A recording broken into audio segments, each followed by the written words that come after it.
Hello friends, this is Rahi and welcome to our channel BEd वाले। I hope आप सभी अच्छे होंगे। इस वीडियो में हम डिस्कस करने वाले हैं कक्षागत संवाद कहें, कक्षा प्रवचन कहें या क्लासरूम डिस्कोर्स कहें, सब एक ही बात है। हालांकि मैंने इस वीडियो से इस टॉपिक से रिलेटेड वीडियो बनाई हुई है, लेकिन मैं सोच रही हूँ कुछ इंप्रूवमेंट के साथ में हम वीडियो को देखते हैं, क्योंकि ये इंपॉर्टेंट टॉपिक है। जो भी बीएड फर्स्ट ईयर के बच्चे हैं उनके लिए जो वीडियो है वो होने वाली है। ये पेपर 4 की वीडियो है, लैंग्वेज अक्रॉस द करिकुलम। और यकीन ना हो तो आप लोग प्रीवियस ईयर में देखेगा जाके, ये जो कक्षागत संवाद का टॉपिक है वो ऐसा कोई प्रीवियस ईयर नहीं है जिसमें ना आया हो। ठीक है, तो क्लासरूम डिस्कोर्स जो है वो बहुत ज्यादा इंपॉर्टेंट है और बेहतर होगा कि जो क्लासरूम डिस्कोर्स है आप इंग्लिश में पढ़ना सीख लीजिए, क्योंकि हिंदी में इसके कई सारे नाम आपको मिल जाते हैं। जैसे कि अभी मैंने बताया कि कक्षागत संवाद भी हो सकता है, कक्षा प्रवचन भी हो सकता है, तो ऐसे बहुत सारे नाम मिलते हैं और बच्चे अक्सर कंफ्यूज हो जाते हैं कि हमें क्या लिखना है। वैसे तो मैं इस वीडियो में डिस्कस करने वाली थी कक्षागत संवाद की प्रविधियों को, लेकिन अभी हम इस वीडियो में कक्षागत संवाद को समझ लेते हैं, वरना आपको समझ में ही नहीं आएगा कि यहाँ पे क्या चल रहा है। ठीक है, तो कक्षागत संवाद क्या होता है उसको जाने। तो जैसे जो टीचर्स होते हैं वो क्लासरूम में आते हैं और कुछ अपने नए विचार को लेके आते हैं, कुछ नए एक्सपीरियंस को लेके आते हैं बच्चों को बताने के लिए है। ऐसे ही जो बच्चे होते हैं वो भी अपने कुछ नए विचारों को, कुछ नए अनुभव को लेके आते हैं। तो जब कह सकते हैं टीचर्स और स्टूडेंट के बीच में एक तरीके का बॉन्ड बनता है, एक तरीके की अंतःक्रिया होती है, जिसमें जो टीचर हैं वो बोलकर और बच्चे भी बोलकर आपस में कम्युनिकेशन करते हैं, डिस्कशन करते हैं, अंतःक्रिया करते हैं, तब हम उसे क्या कहते हैं, कक्षागत संवाद कहते हैं। टीचर्स के जो होते हैं वो केवल रोबोट नहीं होने चाहिए, उनको क्या करना है, विषय का ही ज्ञान नहीं देते रहना है, एक्स्ट्रा भी बातें बच्चे को करने देनी है। उससे रिलेट करता हुआ किसी टॉपिक को डिस्कस भी कर सकता है टीचर। ठीक है, खाली डेफिनेशन को रटने के लिए बच्चों को नहीं करना है। एक टॉपिक को लेके हम चर्चा कर सकते हैं बच्चों से। ये जो टॉपिक पढ़ाया जा रहा है उसका मेन मोटिव ये है कि हम बच्चों का जो भाषा का विकास है वो हम किस तरीके से कर सके, बच्चे क्या कर सके, अपनी अभिव्यक्ति करना कितने अच्छे से सीख सके। क्योंकि मेन होता है कि जब बच्चे की भाषा पे पकड़ होती है तो वो खुद को डायरेक्शन दे पाता है या फिर जीवन यापन की ओर बढ़ सकता है। ठीक है, तो इस तरीके से एक जो शिक्षक होता है उसकी अहम भूमिका होती है, और ज्यादातर जो भाषा का शिक्षक है उसका इंपॉर्टेंट रोल तो है ही, साथ में जो अदर सब्जेक्ट के अदर विषय जो पढ़ाते हैं, और सब्जेक्ट जो पढ़ाते हैं शिक्षक, उनका भी उतना ही रोल है। क्योंकि अगर वो कोई और सब्जेक्ट भी पढ़ा रहे हैं तब भी बच्चे के भाषा विकास में जो है शिक्षकों का रोल होता है। तो हर एक शिक्षक के लिए जो क्लासरूम कोर्स है वो इंपॉर्टेंट है। ठीक है, तो आप लोगों को समझ आ गया होगा कि टीचर्स का और स्टूडेंट का क्या होगा, आपस में कम्युनिकेशन होगा। जब एक शिक्षक बोलकर और छात्र बोलकर क्या करेंगे, आपस में किसी भी टॉपिक को लेकर डिस्कशन करेंगे। इसमें छात्र छात्र भी आपस में डिस्कशन कर सकते हैं किसी टॉपिक को लेकर, और टीचर्स और स्टूडेंट भी किसी टॉपिक को लेकर क्या कर सकते हैं, डिस्कशन करेंगे, संप्रेषण करेंगे, अपनी बातों को दूसरों तक पहुंचाएंगे, दूसरे की बातों को खुद सुनेंगे। ठीक है, यानी अंतःक्रिया करते हैं शिक्षक और छात्र आपस में अंतःक्रिया करते हैं विचारों को लेकर, किस तरीके से बोल के, तो उसे हम क्या कहेंगे, कक्षागत संवाद कहते हैं। अब देखिए, हम संप्रेषण के लिए, संप्रेषण का मतलब है कम्युनिकेशन, अपनी बातों को दूसरों तक पहुंचाना और दूसरों की बातों को सुनना और समझने को ही हम संप्रेषण कह रहे हैं। तो संप्रेषण के कई सारे माध्यम होते हैं, जैसे कि हम बोलकर भी अपनी बात पहुंचाते हैं, लिखकर भी पहुंचाते हैं और संकेत के माध्यम से भी पहुंचाते हैं।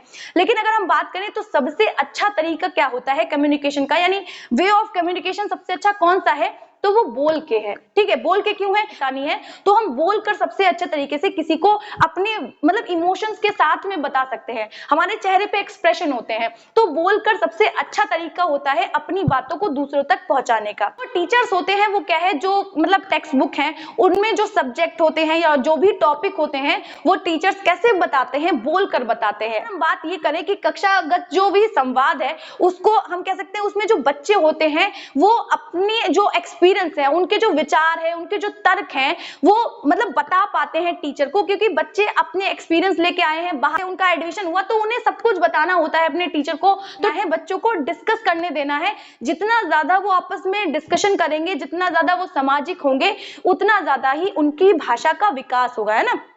तो बच्चे क्या करते हैं, जब एक्टिव पार्टिसिपेशन होता है, ये जो प्रोसेस है पूरा कक्षागत संवाद का, इसमें टीचर्स का भी पार्टिसिपेशन होता है फुल तरीके से, और जो स्टूडेंट होता है उनका भी पार्टिसिपेशन होता है। इसीलिए ये टॉपिक इंपॉर्टेंट है, जहां पे एक शिक्षक भी क्या है, सक्रिय है, और एक बच्चा भी सक्रिय है, जिसमें क्या है, बच्चे का ज्ञान स्थायी हो रहा है, वो अच्छे से सीख रहा है। ठीक है, तो इस तरीके से हम किसे देखते हैं, कक्षागत संवाद को देखते हैं। अब कक्षागत संवाद क्या है, किसी भी विषय को, किसी भी सब्जेक्ट को समझने का केंद्रीय तत्व है। केंद्रीय तत्व का मतलब क्या है कि कोई भी अगर टॉपिक पढ़ाया जा रहा है, तो अगर हम मतलब क्लासरूम में एक रिच एनवायरनमेंट क्रिएट किया हुआ है शिक्षक ने, तो वो जो टॉपिक है, वो जो विषय है, वो बच्चे को अच्छे से समझ में आएगा। और जो टीचर्स हैं, वो अपनी भाषा पे कमांड होनी बहुत जरूरी है एक टीचर की।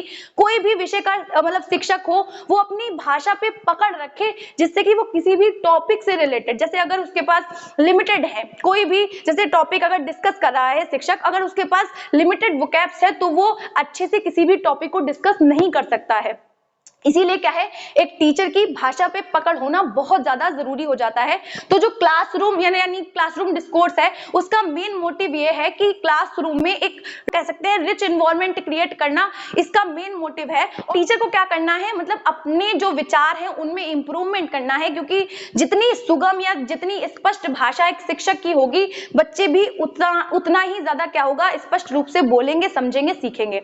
और किसी भी चीज को आप बच्चों से जबरदस्ती नहीं करवा सकते हैं। तो जो टीचर है, वो बिल्कुल मधुर भाषा का इस्तेमाल करेगा, मतलब सुगमता से बात करेगा बच्चों से, जिससे कि क्या है, वो आपस में भी एक दूसरे से आराम से, स्पष्ट रूप से, सुगम रूप से क्या करेंगे, डिस्कशन करेंगे, और उनकी जो वोकैब्स है वो भी गड़बड़ नहीं होगी, है ना, शब्दकोश में उनकी बढ़ोतरी होगी। जो टीचर्स हैं, वो मधुर भाषा का इस्तेमाल करेंगे, सुगम भाषा का इस्तेमाल करेंगे, स्पष्ट भाषा का इस्तेमाल करेंगे। तो हम ये भी कहते हैं कि जब हम किसी भी व्यक्ति को आराम से समझाते हैं, अच्छी वोकैब्स होती है हमारे पास, हम सुगमता से, स्पष्टता से समझाते हैं, तो हम किसी के भी विचारों को बदल सकते हैं, किसी के भी विश्वासों को बदल सकते हैं। तो जो हमारा कक्षागत संवाद है, उसका मेन मोटिव यह है कि बच्चा जो भी अपने विचार लेके आया है, अगर वो विचार गलत है, तो उनके विचारों को परिवर्तित करना। ठीक है ना, मतलब बच्चा जो आप उसको अच्छी अच्छी बातें बताते हैं, बच्चा उसी चीज पे अमल करता है। या फिर हम किसी और के साथ भी डिस्कशन करते हैं, या फिर कोई बात बताते हैं,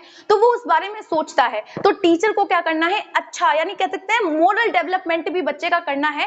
और साथ ही में मेन मोटिव कुल मिला के कक्षागत संवाद का ये है कि बच्चे के विचारों में परिवर्तन लाना है। यानी वो जो उन्होंने अपने दिमाग में एजम्पशंस बना रखे हैं, या फिर अधूरा ज्ञान रख रखा है, तो उसमें क्या करना है, इंप्रूवमेंट लाना है, उनकी भाषा को विकसित करना है। ठीक है, इस तरीके से बच्चे को इन्वायरमेंट दे। तो अभी मैंने बताया कि जो टीचर्स हैं, जो सुगम या स्पष्ट भाषा का इस्तेमाल करते हैं, तो उससे क्या है, उनके विचार परिवर्तित होते हैं बच्चों के, उनमें भाषा का विकास होता है, उनमें अभिव्यक्ति करने की क्षमता डेवलप हो पाती है।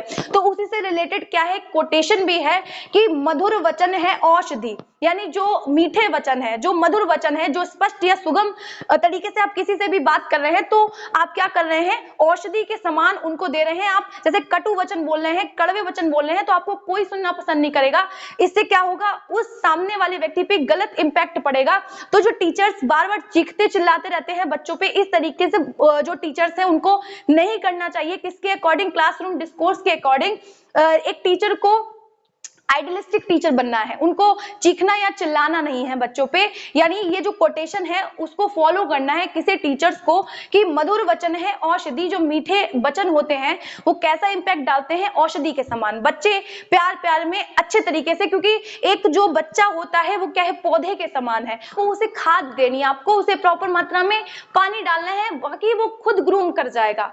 कच्ची मिट्टी के तरह होता है, आपको उसे शेप देना है, उसके अंदर वो क्षमताएं हैं, उसके अंदर वो एबिलिटी है कि वो बन जाए, कर जाए, लेकिन आपको सिर्फ क्या करना है, उन्हें डायरेक्शन देना है। और वो डायरेक्शन जो टीचर्स होते हैं वो समझते नहीं है। तो इसीलिए क्या करना है, आप बच्चों में भाषा विकसित कर सके, अच्छे से उनकी अभिव्यक्ति या उनके व्यक्तित्व का निर्माण कर सके, उनका सर्वांगीण विकास करने में सहायता दे सके। इसीलिए आप क्या करेंगे, मधुर भाषा का इस्तेमाल करेंगे, अपनी जो भाषा है उस पर पकड़ बनाए रखेंगे, क्योंकि जो भाषा है वो शिक्षकों को भी डायरेक्शन देती है ना। भाषा क्या है, एक यंत्र है, एक टूल का काम करती है, जिससे कि हम अपने आप को गाइडेंस दे पाते हैं कि कौन से काम सही है या हमें क्या करना है, किस तरीके से। तो बच्चों में भी यही वाली जो प्रवृत्ति है वो डेवलप करनी है। तो क्या है, कटुक वचन है तीर, श्रवण द्वार है संचरय, साले सकल शरीर। यानी जो कटुक वचन है वो तीर के समान है, और श्रवण द्वार है कहते नहीं, ये जो कान सुनने वाले हैं ये श्रवण के द्वार हैं। हम जिस तरीके के लोगों के पास बैठेंगे, जिस तरीके के लोगों को सुनेंगे, हम वैसे ही हो जाएंगे। जैसी संगत वैसी रंगत। जैसे कि आपको एक इन्वायरमेंट दिया जाता है विद्यालय में भी, जब आप पढ़ने जाते होंगे तो आसपास का इन्वायरमेंट ऐसा बना दिया जाता है कि आप नहीं भी चाहेंगे तब भी आपका पढ़ने का मन करेगा। जैसे कि अभी आप बीएड में भी हैं, तब आपको ऐसा इन्वायरमेंट दिया जा रहा है कि आप मतलब ऐसा आपको रियलाइज करवाया जाता है कि आप एक शिक्षक हो चुके हैं, तो वहां पे आप नहीं भी चाहेंगे तब भी आप शिक्षक बनने के लिए खुद को प्रिपेयर कर लेंगे। तो कुल मिला के क्या है, आप जैसे लोगों को सुनेंगे, जैसे लोगों के साथ रहेंगे, वैसे ही आप हो जाएंगे। तो एक टीचर का ये रोल रहता है, ये जिम्मेदारी रहती है कक्षा प्रवचन या फिर हम कह सकते हैं कक्षागत संवाद में, कि वो इस तरीके का व्यक्तित्व रखे, या इस तरीके की बातें करे, या इस तरीके की भाषा पे पकड़ रखे, ऐसा सुगम बोले, स्पष्ट बोले कि बच्चों में जो भाषा का विकास है वो उचित तरीके से हो सके। और अगर हम बात करें कक्षागत संवाद की, कक्षागत संवाद में जो मैनेजमेंट होता है, क्योंकि क्लासरूम मैनेजमेंट बहुत जरूरी है, क्योंकि अगर होता है ना कि क्लासरूम में शोर शराबा होने लगता है, तो एक टीचर अगर अच्छा पढ़ा रहा है और उसकी विषय पर अपने विषय पे कमांड है, तो जो क्लासरूम है वो कभी भी डिस्टर्ब नहीं होगा, है ना। तो एक टीचर का ये भी रोल रहता है कि वो ये देखे कि क्लासरूम को कैसे मैनेज करना है, उसमें कैसे डिसिप्लिन क्रिएट करना है। क्योंकि बच्चे अगर बोर हो रहे हैं, उन्हें इंटरेस्ट नहीं आ रहा है, तो ये आपके ऊपर है, आप नहीं पढ़ा पा रहे हैं, बच्चे की कोई गलती नहीं है। और प्रेजेंट टाइम पे भी यही माना जाता है कि टीचर अच्छा नहीं पढ़ा पा रहा है, इसीलिए बच्चे रिस्पॉन्स नहीं कर पा रहे हैं, ठीक है। तो बच्चों में इंटरेस्ट क्रिएट करना, जिससे कि क्लासरूम में डिसिप्लिन बना रहेगा। ऐसा बिल्कुल मत कीजिएगा कि बच्चों को मारने तोड़ने लगे। डिसिप्लिन से मतलब ऐसा बिल्कुल भी नहीं है। आपको क्या करना है, एक फैमिलियर इन्वायरमेंट, एक रिच इन्वायरमेंट क्रिएट करना है, जिससे कि बच्चे डरे नहीं। मतलब मित्रतापूर्ण व्यवहार करना है बच्चों के साथ में। जैसे बच्चा अपने मित्र के साथ में, अपने फ्रेंड के साथ में व्यवहार करता है, वैसे ही वो आपके साथ कर सके। देखिए, मित्रतापूर्ण अगर व्यवहार होगा, थोड़ा फैमिलियर इन्वायरमेंट होगा, तो बच्चा डरेगा नहीं आपसे बात करने में, आपसे कुछ टॉपिक पूछने में, ठीक है। तो हम कह सकते हैं कि शिक्षक और छात्रों में बोलकर होने वाली अंतः क्रिया या संप्रेषण को हम क्या कहते हैं, कक्षागत संवाद या कक्षा प्रवचन कहते हैं, ठीक है। आई होप इतनी चीजें आपको समझ आ चुकी होंगी। अब हम ये देखेंगे कि कक्षागत संवाद की जो प्रविधियां होती हैं वो क्या होती हैं। तो चलिए देखते हैं। तो चलिए अब हम लोग फटाफट से देख लेते हैं कि कक्षागत संवाद की प्रविधियां कौन कौन सी होती हैं। तो हम दो तरीके की प्रविधियों को पढ़ेंगे, दो भागों में बांटा गया है प्रविधियों को, ठीक। तो सबसे पहले होती है संश्लेषणात्मक विधि, दूसरी होती है विश्लेषणात्मक विधि। संश्लेषणात्मक विधि में ये होता है कि इसके अंदर हम सबसे पहले बच्चों को ध्वनि से इंट्रोड्यूस करवाते हैं, उसके बाद देन वर्ण, फिर शब्द और फिर वाक्य को समझता है। और क्योंकि हम जानते हैं कि हम सबसे पहले ध्वनि सुनते हैं, फिर वर्ण, उसके बाद में शब्द और वाक्य, तो इस सीक्वेंस में ही बच्चे को पढ़ाया जाना चाहिए और पढ़ाया जाता है। लेकिन जो साइकोलॉजी है, जो मनोवैज्ञानिक है, उनका मानना यह है कि बच्चा जो है, बच्चे का जो मानसिक विकास है वो इस तरीके से नहीं होता है। इसीलिए जो मनोविज्ञान है वो इस विधि को दोषपूर्ण मानता है, क्योंकि जो मनोविज्ञान है उसका ये कहना है कि बच्चा पहले पूरे किसी वाक्य को, पूरे किसी शब्द को सीखता है, उसके बाद में वो उसको क्रमबद्ध करना या बनाना सीखता है ना। मतलब किसी भी चीज को वो जानता है कि ये बॉडी है, इसके पार्ट्स, वो बाद में सीखता है। ऐसे ही किसी शब्द को या वाक्य को वो पहले जानता है और उसको तोड़ के वो बाद में सीखता है, उसको कैसे व्यवस्थित करना है वो बाद में सीखता है। कौन? कोई बालक, ठीक है। तो इस तरीके से इस विधि को क्या कहा गया है? दोषपूर्ण कहा गया है। और देखिए, ये जो भाषा के जो सिद्धांत हमने पढ़े थे उसमें हमने ये देखा था कि उसमें भी यही चीज फॉलो होती है कि बच्चा पहले वाक्य सीखेगा, उसके बाद में वो शब्द सीखेगा, फिर वर्ण सीखेगा, इस सीक्वेंस में देखा था। तो ये भाषा शिक्षण के विरुद्ध काम करती है। ये स्वाभाविक रूप से जो बच्चा सीखता है उसका साथ नहीं देती है, क्योंकि अगर हम बच्चे को बार बार 12 खड़ी पढ़ाएंगे या फिर बार बार उसी वर्णमाला को पढ़ाते रहेंगे, तो बच्चे का जो इंटरेस्ट है वो खत्म हो जाएगा, उसकी जो सरसता है वो खत्म हो जाएगी, ठीक है। तो इस तरीके से जो संश्लेषण विधि है वो काम करती है। इसको दो प्रकारों में बांटा गया है, एक तो होती है अक्षर बोध, दूसरी होती है ध्वनि साम्य विधि, ठीक है। अभी हम इसको डिटेल में देखेंगे। फिर अगर हम बात करें विश्लेषणात्मक विधि, ये संश्लेषणात्मक विधि की बिल्कुल विपरीत है। इसमें सबसे पहले बालक को वाक्य बताए जाते हैं, उसके बाद में शब्द वर्ण बताए जाते हैं, ठीक है। तो इसीलिए क्या है, बिल्कुल क्या है, संश्लेषणात्मक विधि की विपरीत है। और ये भाषा शिक्षण का जो रूल है, स्वाभाविक रूप से जैसे बालक सीखता है उस पे भी बेस्ड है, क्योंकि कई सारी रिसर्चेस हुई हैं प्रेजेंट टाइम में, जिसमें कि ये पता किया गया है कि बच्चा कोई चीज देखता है या हम भी कोई चीज देखते हैं, वो होल देखते हैं, मतलब पूर्ण से अंश की ओर ये विधि काम करती है।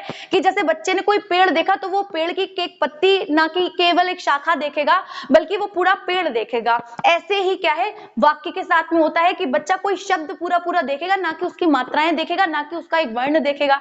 तो इसीलिए क्या है, ये पूरी किस पे बेस्ड है, पूर्ण से अंश की ओर जाती है। और बच्चा इसके अकॉर्डिंग, बच्चे को पहले वाक्य सिखाए जाएंगे, देन उसके बाद में बच्चे को क्या सिखाए जाएंगे, शब्द सिखाए जाएंगे, फिर वर्ण सिखाए जाएंगे। और ये वाली जो विधि है वो बच्चे के लिए उपयोगी मानी जाती है। इसके कई सारे टाइप हैं, जिसमें हम बात करें, वाक्य शिक्षण विधि आती है, फिर कहानी विधि आती है, फिर देखो और कहो विधि आती है, फिर अनुकरण विधि आती है, सामूहिक पठन विधि आती है, भाषा शिक्षण यंत्र विधि आती है, एंड देन सहचर्य विधि आती है। तो इतनी चीजें आपको समझ आई होंगी। अब हम इस वाले टॉपिक को उठाएंगे और पूरा डिटेल में जानेंगे कि अक्षर बोध और ध्वनि साम्य क्या होती हैं। तो चलिए देखते हैं। तो चलिए अब हम लोग जो संश्लेषणात्मक विधि हमने देखी थी, उसमें हम अक्षर बोध और ध्वनि साम्य को देख रहे थे। अब हम अक्षर बोध को डिटेल में देखेंगे, ठीक है। तो जो अक्षर बोध विधि है, हम उसे पारंपरिक विधि भी कहते हैं, साथ में हम वर्ण शिक्षण विधि भी कहते हैं, और वर्णमाला पद्धति भी किसे कहते हैं, अक्षर बोध विधि को कहते हैं। इसमें क्या है, ये किसी भी मतलब पाठ को पढ़ाने की सबसे पुरानी विधियों में से एक विधि मानी जाती है। इसके अंदर क्या होता है, बच्चों को सारे अक्षर रटवा दिए जाते हैं, उसके बाद में बच्चों को शब्द या वाक्य बनाने सिखाए जाते हैं। इसका शिक्षण क्रम कैसे होता है, मतलब किस तरीके से बच्चों को टीच किया जाता है इस विधि के द्वारा। तो सबसे पहले बच्चों को वर्णमाला याद करवाई जाती है, बच्चों को रटा दिए जाते हैं जो वर्ण होते हैं। उसके बाद में सारे अक्षरों को क्या करते हैं, क्रम में लगाना बताते हैं, क्रम से मात्राएं लगाना बताते हैं। जैसे कि का में स्वरों की सारी मात्राओं को लगाना, कि का, की, कु, है ना, के, कै, को, कहो, कंग, कहा, इस तरीके से। फिर खा में कि खा, खी, है ना, खू, इस तरीके से बच्चों को सारे ही अक्षरों में क्रम से मात्राओं को लगाना, एक तरीके से रटवा दिया जाता है। फिर उन मात्राओं के आधार पर वो जो अक्षर बच्चों ने रटे हुए हैं, मात्राओं में लगे हुए, उन्हीं के बेसिस पे क्या किया जाता है, उन अक्षरों को जोड़ जोड़ के बच्चों को शब्द जो निर्माण है या वाक्य निर्माण करवाया जाता है, ठीक है। इस तरीके से अक्षर बोध विधि काम करती है। तो जो अक्षर बोध विधि है, उसके गुण क्या है, उनको भी देख लेते हैं। देखिए, जो अक्षरों पर जब ज्यादा बल दिया जाता है, क्योंकि बार बार 12 खड़ी और बार बार जब अक्षर रटवाए जाते हैं, तो क्या होता है कि शब्दों के जो अक्षर हैं वो भी पहचानने में बच्चों को समस्या नहीं होती है। जैसे कि अगर कोई नया शब्द लिखा हुआ है, तो बच्चे आसानी से उस शब्द के जो अक्षर हैं उनको पहचान लेते हैं और थोड़ा बहुत पढ़ लेते हैं, ठीक है। ये क्या है, इसकी एक खास बात है, इसका एक गुण है। और दूसरा, अगर हम देखें तो क्लासरूम में कितने भी बच्चे हों, ये विधि काम में आती है, मतलब बाधा उत्पन्न नहीं होती है बच्चों को पढ़ाने में अक्षर बोध विधि के अकॉर्डिंग। उसके बाद अगर हम बात करें, तो जब बार बार बच्चों को पढ़ाया जाता है, बार बार रटवाए जाते हैं 12 खड़ी और वर्णमाला को, और लिखवाया जाता है बार बार, तो क्या होता है, बच्चे का जो लेखन है, बच्चे की जो लिखने की जो प्रैक्टिस है, वो भी अच्छी हो जाती है और उनका लेख सुधर जाता है। उसके बाद अगर हम बात करें तो अक्षर बोध विधि के दोष क्या हैं, तो देखिए, ये वैज्ञानिक विधि नहीं है। क्यों? क्योंकि जो वैज्ञानिक विधि है, क्योंकि मनोवैज्ञानिक क्या कहते हैं कि बच्चा सबसे पहले होल चीज को देखता है, यानी पूर्ण से अंश की तरफ चलता है।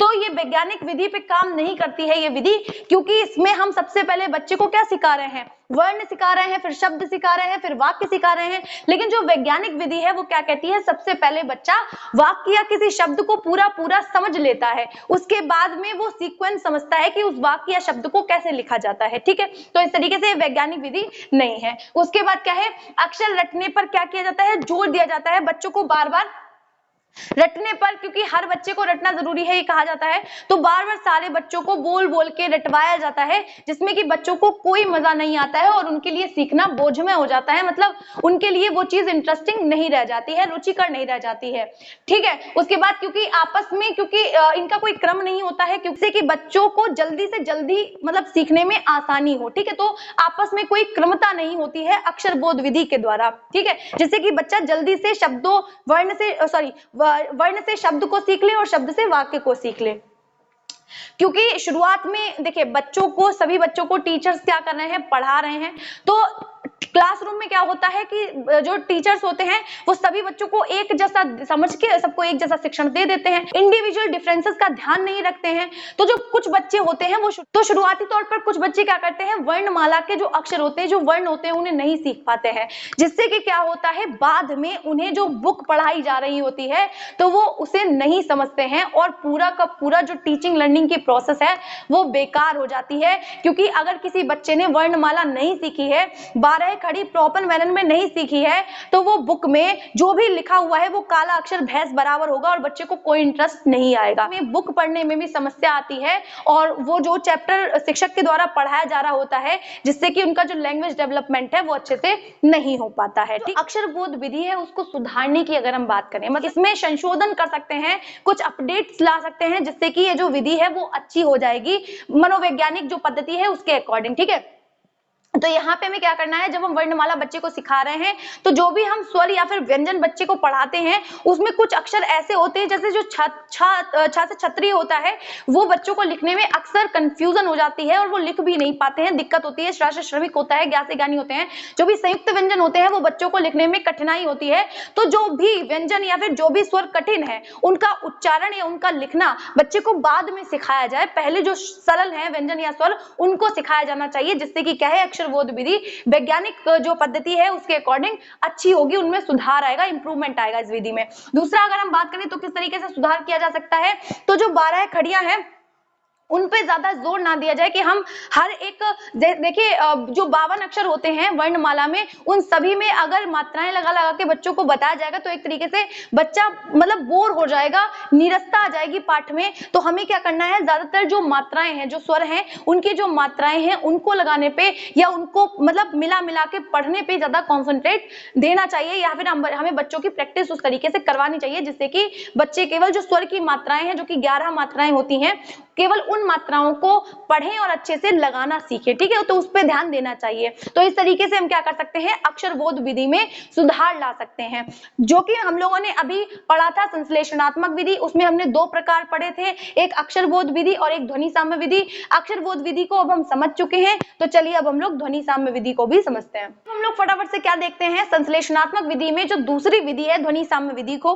ध्वनि साम्य विधि में अगर हम समझे तो हम सबसे पहले बच्चों को राइमिंग जो वर्ड होते हैं, यानी एक जैसे जो शब्द राइम करते हैं, जैसे कि लटक, छटक, मटक, है ना, तो एक जैसे जो शब्द होते हैं, नर्म, गर्म, जो भी शब्द हैं जो एक जैसे सिमिलर होते हैं सुनने में, उनको हम सबसे पहले बच्चों को रटवा देते हैं। ठीक, तो ये विधि जो है वो पूरक है किसकी, अक्षर बोध विधि की, और इन दोनों विधियों को एक साथ इस्तेमाल किया जाना चाहिए, तभी जो ये विधि है वो प्रभावी होगी। ठीक है, तो ये दोनों अगर हम बात करें अक्षर बोध विधि से एक कदम आगे है, कौन सी, ध्वनि साम्य विधि। ठीक, और ये कोई बहुत ज्यादा पुरानी विधि नहीं है, ये भी क्या है, अक्षर बोध विधि के साथ में ही प्रेजेंट की गई थी और अक्षर बोध विधि का ही ये उन्नत रूप है। उसके बाद अगर हम बात करें तो हम इसमें शिक्षण कार्य कैसे करेंगे, यानी शिक्षण का क्रम क्या होता है। सबसे पहले हम एक जैसे जो शब्द होते हैं उनका उच्चारण करवाते हैं, जैसे कि मैंने बताया कि कोई भी हो सकता है, पर, चर, है ना, टर। तो इस तरीके से जो अक्षर हैं बच्चों को हम क्या करते हैं, पहले पढ़ाते हैं, रटवाते हैं। उसके बाद क्या करते हैं, उच्चारण को पहला स्थान दिया जाता है, यानी प्राथमिकता पर रखा जाता है, क्योंकि जब बच्चा बार बार उस चीज को बोल रहा है तो उसकी सुनने की भी क्षमता शार्प हो रही है और वो बोलने की भी जो क्षमता है, जो बोलने का कौशल है, जो स्किल है, वो भी डेवलप हो रही है। तो इसमें बोलने को ज्यादा प्रायोरिटी दी गई है। उसके बाद जब वो अच्छे से बोलना सीख रहा है धीरे धीरे, क्योंकि वो अटक अटक के बोलेगा, प्रॉपर तरीके से तो बोलेगा नहीं, देन तीसरा स्टेप ये है कि जो टीचर्स होंगे वो उनको ट्रेंड करेंगे कि वो किस तरीके से जो वो गलत बोल रहे हैं उनके उस गलत उच्चारण को जो टीचर्स हैं उनके द्वारा सही किया जाएगा, तो इस तरीके से वो सीखेंगे। तो ऐसी ध्वनि साम्य विधि हमारी कार्य करती है। गुण है ध्वनि साम्य विधि का जो कि बहुत ज्यादा इंपॉर्टेंट है। क्यों, जब हम बार बार बच्चे को एक जैसे शब्दों का उच्चारण करवाते हैं तो जो उनका उच्चारण है वो स्थायी हो जाता है, मतलब उनकी कंडीशनिंग हो जाती है एक तरीके से। जैसे अगर आपने उनसे कहा कि ये लिखा है लटक, ये लिखा है झटक, तो ये क्या लिखा हुआ है, तो वो अपने आप उस शब्द को बता देंगे, क्योंकि वो जो उनकी राइमिंग मिल रही है ना, इस वजह से बच्चे का जो उच्चारण है वो स्थायी हो गया है और वो उससे संबंधित कोई भी अन्य अक्षर भी पढ़ लेगा। तो ये क्या है, एक गुण है इसका। उसके बाद अगर हम दोष की बात करें तो इस विधि का इस्तेमाल क्या किया जाता है, बच्चों के शब्दकोश को बढ़ाने के लिए किया जाता है, क्योंकि बच्चों के पास शब्द नहीं है और उनके शब्दकोश को बढ़ाया जाता है, जबरदस्ती उनके अंदर ठूसा जाता है, क्योंकि इस विधि का मानना है कि बच्चों के अंदर अपना कोई शब्दकोश नहीं होता है। ठीक है, उसके बाद अगर हम बात करें तो जो बच्चे हैं वो हलंत वाले जो व्यंजन है वो नहीं पढ़ पाते हैं, फिर भी उनको जबरदस्ती मतलब उच्चारित करवाया जाता है ना। तो ये क्या है, हलंत वाले जो व्यंजन है उनको बाद में सिखाया जाए, लेकिन ये साथ में ही चलते हैं, तो ये क्या है, ये इस विधि का दोष है। उसके बाद अगर हम बात करें तो ये विधि क्या है, नए अक्षरों को पहचानने में मदद तो करती है। जो भी बच्चे जिन अक्षरों को नहीं जानते हैं, मतलब जब उनके सामने कोई नया अक्षर आएगा तो वो पहचान लेंगे, लेकिन इस विधि के द्वारा बच्चों को फ्लुएंसी से पढ़ना नहीं आ पाता है। फिर इसके बाद इसका दोष क्या है कि इस विधि में ज्यादातर जो शब्द हैं, जो वाक्य हैं, या फिर जो वाक्यों का जो मतलब है वो बच्चे समझ पा रहे हैं या नहीं समझ पा रहे हैं, इस पे ध्यान नहीं दिया जाता है। इस पे सिर्फ सिखाने के मेथड पे ध्यान दिया जा रहा है बस। ठीक है, बच्चे को समझ आ रहा है कि नहीं समझ आ रहा है वो मैटर नहीं करता है इस विधि के द्वारा। तो इस तरीके से क्या है, ध्वनि साम्य विधि कार्य करती है। अगर हम इसमें सुधार की बात करें तो कुछ हम अपडेट कर सकते हैं, कुछ संशोधन के बाद में हम इस विधि को वैज्ञानिक जो पद्धति है उसके अकॉर्डिंग ढाल सकते हैं। तो सबसे पहले बात आती है कि हम जो भी राइमिंग वर्ड बच्चे को सिखा रहे हैं उसके शुरू में या जो आखिरी का जो शब्द है वो भले ही राइमिंग ना हो, जैसे कोई भी एक ऐसा शब्द है, जैसे कि हम बात कर सकते हैं कि हमने लिखा है लटक या फिर हम कह सकते हैं झटक, तो इनका मानना यह है कि शुरुआत में और लास्ट में कोई भी क्या है, भले ही राइमिंग वर्ड ना आए लेकिन उस शब्द में मात्राएं जरूर आए, क्योंकि अगर बच्चों को, क्योंकि किताब में भी सारी मात्राएं ही होती हैं, तो बच्चों को सबसे पहले मात्राओं से इंट्रोड्यूस करवाना बहुत ज्यादा जरूरी है। तो इसीलिए मात्राओं पे ज्यादा ध्यान देना चाहिए राइमिंग की बजाय। ठीक है, अकॉर्डिंग क्या है, जो ओष्ठ वाले अक्षर हैं उनको पहले सिखाया जाना चाहिए, यानी प फ ब भ म, क्योंकि अन्य भी होते हैं, दंत वाले होते हैं, मूर्धा वाले होते हैं, तालव्य वाले होते हैं, बहुत सारे ऐसे होते हैं, क्योंकि व्यंजनों को बांटा ही गया है, कैटेगराइज किया गया है। तो हम क्या करें, सुधार के लिए हम बच्चों को पहले ओष्ठ वाले जो होठ वाले अक्षर हैं, यानी प फ ब भ म, इस तरीके के जो अक्षर हैं उनको सिखाएं सबसे पहले, और बाद में उन शब्दों को जोड़ के जिन भी चीजों को वो जानते हैं उनके नाम बुलवाने की कोशिश करें, है ना। जैसे वो पा से पतंग जानते हैं तो उस चीज का उच्चारण कर सकते हैं कि पा से क्या होता है, और उसके बाद में हम कोई और सिखाएंगे, जैसे जो दंते वाले हैं त थ द ध न, या कंठ वाले हैं क ख ग घ, है ना, अंग, इस तरीके से। तो हम क्या करेंगे, ऐसे अगर हम करेंगे तो हम ध्वनि साम्य विधि को वैज्ञानिक पद्धति के अकॉर्डिंग ढाल सकते हैं। तो इतनी चीजें आपको समझ आई होंगी। अभी हमने देखा था कि जो प्रविधियां थी उनको दो भागों में मैंने कैटेगराइज किया था, एक संश्लेषणात्मक विधि, एक विश्लेषणात्मक विधि। तो संश्लेषणात्मक विधि में हमने इन दोनों विधियों को समझ लिया है। नेक्स्ट वीडियो में हम लोग विश्लेषणात्मक विधि के प्रकारों को समझेंगे। तो अगर आप लोगों को ये वीडियो अच्छी लगी हो तो वीडियो को लाइक करना और चैनल को सब्सक्राइब करना बिल्कुल मत भूला करिए, इंपॉर्टेंट है इसलिए करवाया, वीडियो लंबी हो जाएगी, आप लोग इसके सेकंड पार्ट में जरूर देख लीजिएगा। मिलते हैं इसी तरीके की मोर वीडियोस के लिए, तब तक के लिए जय हिंद।